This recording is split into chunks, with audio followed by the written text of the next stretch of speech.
Hi, எங்களை மாதிரி first time பேரண்டா நீங்கள்? ஃபேமிலி சப்போர்ட் இல்லாமல் உங்கள் குழந்தைய நீங்கள் தான் பார்த்துக்கிறீங்களா? அப்போ நான் சொல்ல போகிற விஷயம் உங்களுக்கு கண்டிப்பாக ரிலேட் ஆகும்.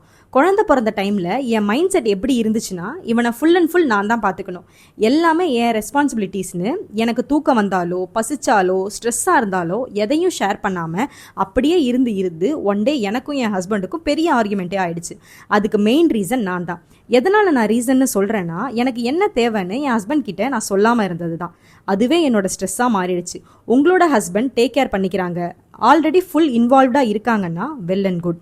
நம்ம ஒய்ஃபே பார்த்துக்கிறாங்க, எந்த ஹெல்ப்பும் வேண்டாம் போல், அதில் நம்ம தலையிட வேண்டாம், அந்த மாதிரி கம்ப்ளீட்டாக விட்டுற மாதிரி சொல்லலை. அவள் பார்த்துக்கிறா, ஓகேவா தான் இருக்கா, அந்த மாதிரி மைண்ட் செட்டில் இருக்காங்கன்னா அதை நாம் தான் பிரேக் பண்ணணும். நமக்கு என்ன தேவை? டயர்டாக இருந்தால் எனக்கு தூங்கணும், எனக்கு பசிக்குது, நீ கொஞ்சம் பார்த்துக்கோன்னு நாம் தான் சொல்லணும். நாம் ரெஸ்பான்சிபிலிட்டிஸை ஷேர் பண்ணணும். அப்போ தான் இந்த ஜேர்னியில் எவ்வளோ டிஃபிகல்ட்டிஸ் இருக்குன்னு அவங்களும் புரிஞ்சுப்பாங்க. ஸோ ஒரு மியூச்சுவல் அண்டர்ஸ்டாண்டிங் வரும். ப்ராப்ளம் இல்லாமல் இந்த பேரண்ட்ஹுட் ஜேர்னியை ஸ்மூத்தாக கொண்டு போக ஈஸியாக இருக்கும். அம்மாவாக நம்ம குழந்தைய பற்றி நமக்கு நல்லா தெரியும் நம்ம ஹஸ்பண்டை விட. பிகாஸ் நாம் தான் மோஸ்ட் ஆஃப் த டைம் குழந்தை கூட இருக்கும்.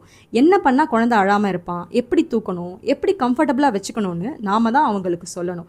ரெஸ்பான்சிபிலிட்டிஸை எவ்வளோக்கு எவ்வளோ மியூச்சுவலாக அண்டர்ஸ்டாண்ட் பண்ணி ஷேர் பண்ணிக்கிறோமோ அவ்வளோக்கு அவ்வளோ இந்த ப்ராசஸ் ஈஸியாக இருக்கும். ரெண்டு பேருக்குள்ள பாண்ட் இன்னும் ஸ்ட்ராங் ஆகும்.